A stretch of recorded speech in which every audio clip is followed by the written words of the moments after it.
Lembra de Deus conversando com Satanás no mundo espiritual a respeito de um homem? Tende visto meu servo Jó, homem íntegro, reto, temente e que se desvia do mal? Satanás disse a Deus: mas também ele te teme à toa. Ele te teme porque tudo o que ele tem está guardado por tuas mãos e eu não posso tocar em nada. E aí eu te pergunto, quem é que protegia a vida de Jó? Será que na verdade era Deus ou o próprio Jó, quando resolveu viver os princípios e viver uma vida decente e digna, preparar pessoas para aprender a viver em qualquer ambiente com Cristo? É a função da igreja. Este sempre foi o propósito de Cristo: transformar pessoas em cristãos.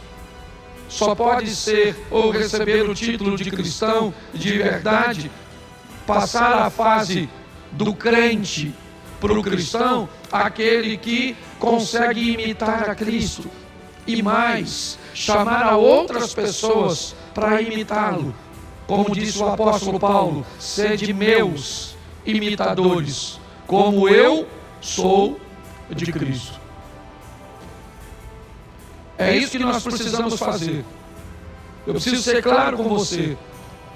Se você entende que o modelo cujo qual você precisa estar inserido é um modelo que oferece a você quase uma atenção de 24 horas, que o tempo inteiro você precisa de um conselho, que o tempo inteiro você precisa de uma direção, o tempo inteiro você precisa de um norte, o tempo inteiro você precisa de oração. Se essa é a vida que você quer viver com Deus, você não faz parte desse ministério, você está no lugar errado.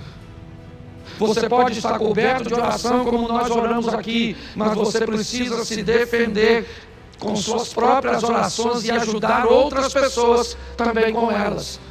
Você precisa muitas vezes tomar uma direção. Nós temos pessoas aqui habilitadas para, em momentos pontuais, direcionar você. Mas se você quer um guru,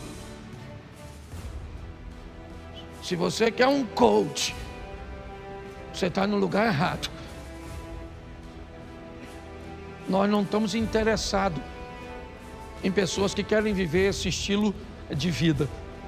Nós queremos receber pessoas que queiram encontrar com Deus e servir a Deus, aprendendo a equacionar a maior parte de seus problemas e ajudar outras pessoas a também seguir nessa caminhada. É importante que você entenda isso. Essa é uma visão que sempre esteve na minha cabeça. Não sou cocaína para causar dependência, tá certo? Encontre Deus e viva com Ele, com a palavra. Ninguém pode ler a palavra para você, ninguém pode orar para você o tempo inteiro, ninguém pode decidir para você o tempo inteiro. É assim que funciona. Posso ouvir um amém? Poxa, pastor, eu vim visitar a igreja e nos vídeos o senhor é tão engraçado. Pois é, no vídeo é uma coisa, aqui é outra. Tá certo, aqui eu sou o pastor, então fique decepcionado não. Vamos lá. Seguir a paz com e a santificação, sem a qual ninguém verá o Senhor. Vamos embora. Atentando diligentemente, porque ninguém seja faltoso, separando-se da graça nem haja alguma raiz de amargura que brotando vos perturbe, e por meio dela muitos sejam contaminados. Verso: nem haja algum impuro ou profano, como foi Esaú, o qual por um repasto vendeu o direito de primogenitura. Pois sabeis também que posteriormente, querendo herdar a bênção, foi rejeitado, pois não achou lugar de arrependimento, embora com lágrimas o tivesse buscado. Feche seus olhos. Senhor nosso Deus e Pai, em nome de Jesus, eis aqui a Tua palavra. Tira todo o impedimento, todo o embaraço, toda distração, ó Pai, e que a Tua palavra venha alcançar a mente e o coração, para que pessoas estejam decididas a estar mais próximas do Senhor. Pelo poder do nome de Jesus, você pode dizer amém? Isso. Preste atenção, porque eu quero... Bota o texto, por favor. Nós estamos com que tradução é essa? Senão eu tenho que traduzir 2 vezes aqui. Essa tradução está bem... Bota o verso... Isso, 12 e 14. Tá bom, deixa com essa tradução mesmo. No segundo culto a gente... Preste atenção, porque onde está a palavra procurem viver em paz? A maioria das traduções fala de seguir. Seguir a paz. Está atrás da paz, procurando que em todo o ambiente ou tudo aquilo que você vá fazer, você tenha paz. A Bíblia chega a dizer que não há condenação para aqueles que fazem as coisas e têm paz no coração. Então ela diz que nós devemos seguir a paz com todos, ok? E também procurar a santificação, sem a qual ninguém verá a Deus. Nós temos 2 coisas preciosas. Falar de paz talvez hoje, principalmente que estamos envoltos em 2 guerras, talvez seja um grande desafio. Saímos de um ambiente onde praticamente não havia paz, né? Trazida por posicionamentos políticos. Mas a Bíblia diz algo muito precioso, que nós devemos seguir a paz e a santificação, sem a qual ninguém verá o Senhor. Deixa primeiro eu falar de santificação e depois eu quero falar um pouco de paz. É importante nós entendermos que não há perfeição em nós. E é importante nós entendermos que ser santo é bem diferente do que aceitar ser colocado num processo de santificação. O processo de santificação, na verdade, é um processo de purificação. É um processo cujo qual nós entramos para irmos melhorando ao longo do nosso relacionamento com Deus. Algumas pessoas confundem isso e dizem: agora que você está na igreja, você acha que você é santo? Não, eu não acho que eu sou santo.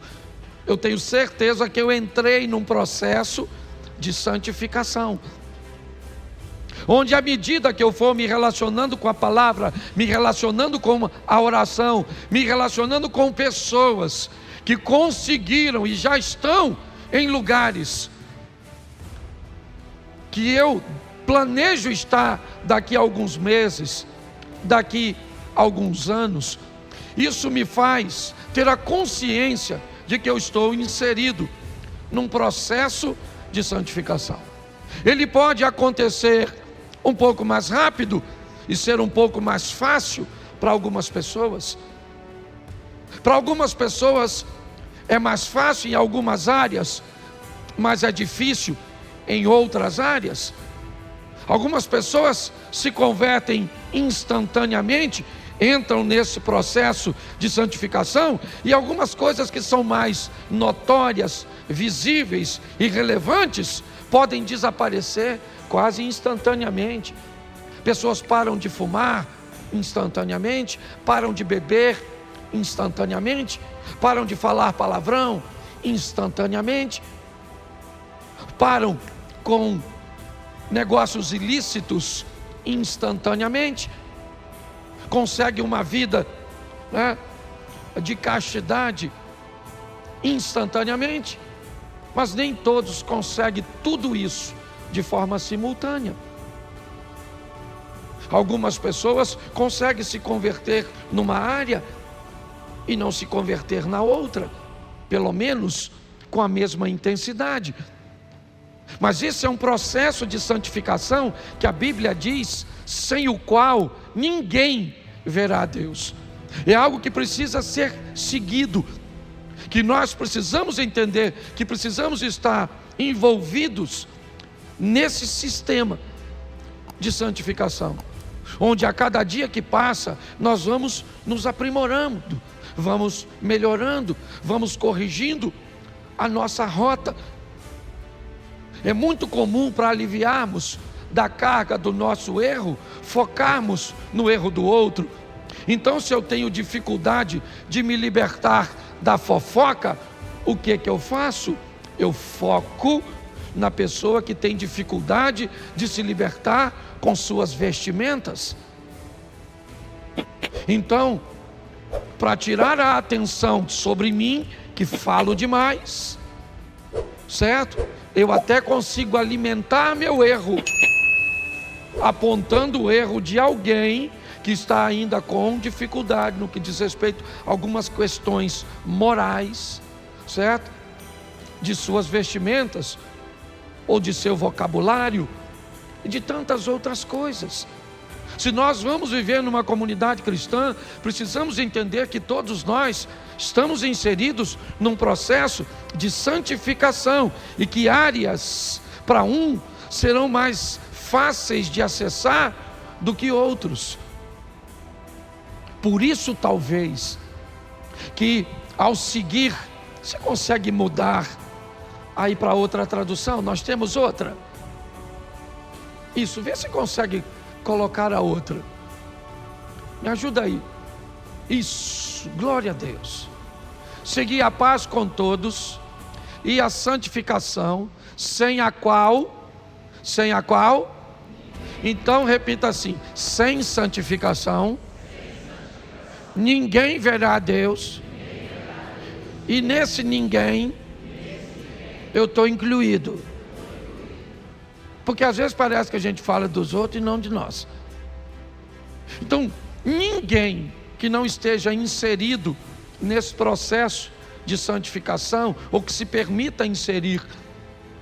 Mas pastor, eu não vou alcançar a perfeição. Calma, eu não isolei um texto.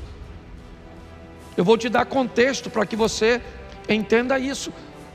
Mas pastor, eu nunca vou conseguir ser perfeito. Calma, Deus sabe disso. Se depender da sua perfeição, todo mundo sabe da minha perfeição, que nós não temos condições de sermos salvos. Então nós precisamos entender, porque se você começar a achar, e ele vai falar isso mais à frente, verso 15: tendo o cuidado, atentando diligentemente. Voltou para o anterior? Volta o 14. O verso 15 é da mesma tradução? É melhor ficar com a minha. Vou ler, tira, por favor. Pode tirar, tira. Verso 15, depois eu digo a tradução para vocês. Tendo o cuidado de que ninguém se prive. Preste atenção, não é o cuidado. Quem aí está com a mesma tradução que eu? Quem está sem Bíblia, levanta a mão. Beleza, baixa a mão, pega uma carona do lado.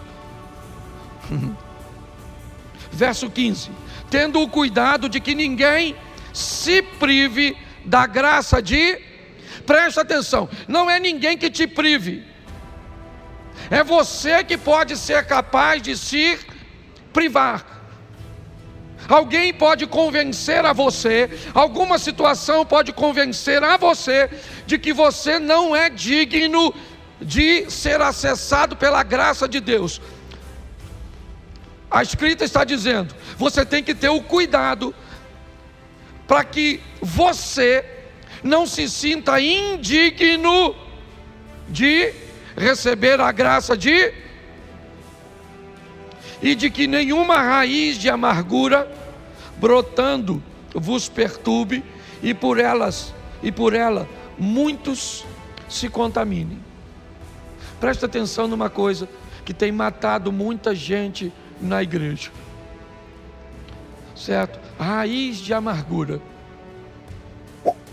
Vou trocar isso aqui de uma forma bem simples. Alguém fez algo com você, te ofendeu, te magoou, te humilhou, criou problema para você e você não conseguiu se curar.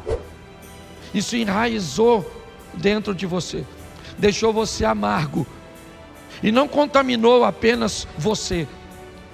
O texto diz que ele brotou em você, te perturbou, e eu aprendi uma coisa. Aliás, eu vou logo avisando a igreja, o próximo ano nós vamos ter na igreja psicólogo e mais psiquiatra.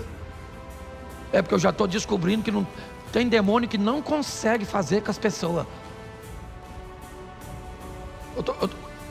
Eu escuto coisa que eu tenho certeza que talvez nem um demônio seja o culpado, que o demônio não andaria com gente tão ruim.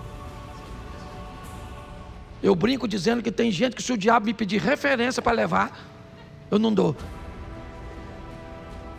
Porque eu estou chegando na conclusão que nós temos, isso é verdade, não é só aqui na igreja não, nós já temos pessoas que ainda não são maduros o suficiente emocionalmente e espiritualmente para entender que tem problemas, e que às vezes tomar um remedinho, um tarja preta. Quem aqui já toma? Levanta a mão comigo. Isso. Eles já são os doidos, eu também tomo. De vez em quando eu tenho que tomar umzinho, certo? Mas eu preciso que você entenda isso, porque se nós não cuidarmos, gente, pensa no lugar desafiador a igreja. Eu preciso preparar você para lidar para a igreja. Igreja tem mentiroso, fofoqueiro, falso? Tem? Pois é. Tem gente que bate nas suas costas e fala: a paz do Senhor, e desce o cacete em você. Tem ou não tem? Tem, tem. Se você não encontrou, aguarde. Uma hora vai cruzar seu caminho, mas não pode abalar a sua fé, nem colocar no seu coração nenhuma raiz de amargura. Você é livre, ninguém pode contaminar você.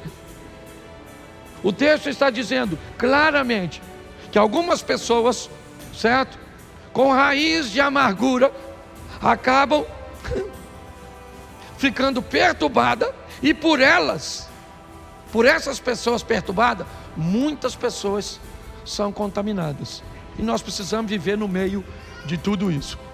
Eu confesso que quando eu me converti, eu achei que a igreja era um pedaço do céu.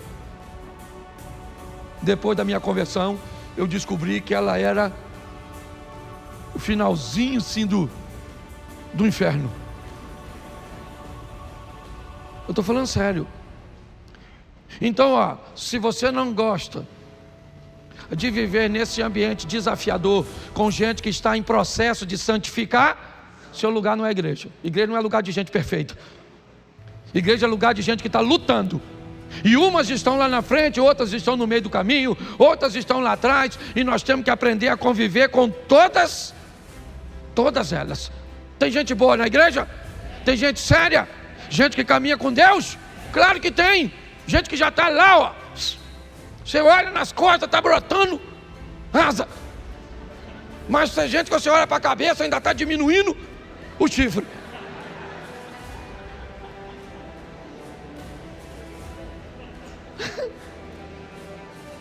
Você consegue entender isso? Porque isso é a igreja, e é isso que é legal, certo? É entender que aqui tem todo tipo de gente. Gente que chegou agora, gente que muda rápido numa área, que não muda na outra. Tem gente aqui que já passou por 5, 7 igrejas. Por quê? Porque é melhor, é mais fácil mudar de igreja do que mudar de postura. Tem gente que quando você bate nela numa igreja, ela fala: eu vou mudar de igreja. Ao invés de mudar de postura, muda para outra igreja, muda para outra. Tem gente que só fica na igreja enquanto está recebendo chupetinha. Novo convertido, todo mundo vai lá: como é que você está? Nossa, prazer te receber. Isso, vamos na sua casa, que oração. Oh meu Deus. Aí chega outro, deixa atenção para você. Aí você fala: nossa, a igreja que ninguém liga para a gente. Esse dia uma pessoa falou assim: pastor, eu tenho 5 cultos que eu não vou na igreja, e ninguém me procurou. Eu falei, por que você não foi? Eu não fui porque eu não fui. E ninguém sentiu sua falta? Aí ela falou, não. Eu falei, eu também senti não. Se você não falasse, eu não sabia que você não estava vendo. Mas pastor, o senhor não cuida das suas ovelhas? Ó, a gente até cuida, mas dessa que fica em casa só para a gente sentir falta dela. Ô dona, tem igreja ali, nessa rua tem um montão, vai para lá. Só não precisa de pastor não, só precisa de babá. Entendeu, dona? A minha vontade era falar, vá para o céu. Isso, porque para o inferno eu não posso mandar. É ou não é? Mas nós temos que preparar. Hoje eu vejo pessoas, certo, que não estão preparadas para viver nesse ambiente. Aí qualquer coisa que, pastor, gritaram comigo, falou assim comigo. Eu sei que tem que tratar, todo mundo está lá, eu já vou falar disso mais à frente. Mas nem todo mundo é polido do mesmo jeito. E nós temos que aprender a lidar com essas pessoas, com o mesmo amor que Cristo tem por nós. Então guarde qualquer coisa no seu coração, mas não guarde a amargura.